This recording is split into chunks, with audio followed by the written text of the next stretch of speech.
Bien avant la naissance de Noël tel que nous le connaissons aujourd'hui, bien avant les guirlandes, les chants et les traditions modernes, l'humanité célébrait déjà un événement fondamental, presque inscrit dans son instinct le plus ancien, le retour de la lumière. Depuis la nuit des temps, les hommes observaient le ciel avec crainte et fascination, redoutant l'allongement progressif des nuits et l'emprise grandissante du froid.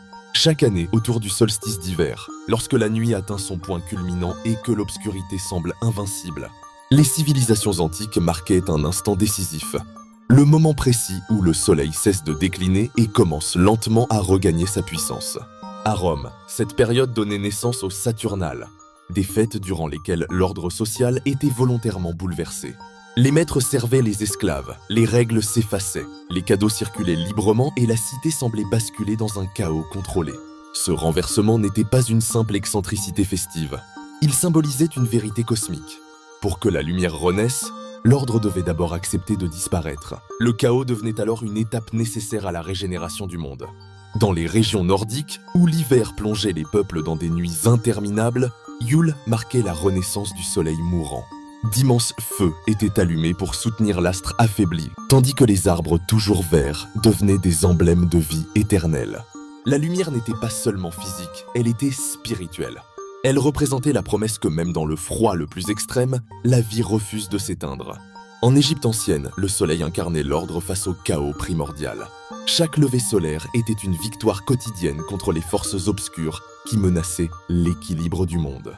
Lors du solstice d'hiver, la renaissance du soleil prenait une dimension sacrée. Elle rappelait que la mort n'est jamais définitive, que la vie se renouvelle sans cesse, tant que les rites sont respectés et que l'harmonie cosmique est maintenue. Plus à l'est, en Mésopotamie, le cycle solaire était perçu comme un combat éternel entre l'ombre et la lumière. Les hommes croyaient que le destin des dieux et celui de l'humanité étaient étroitement liés à ces mouvements célestes.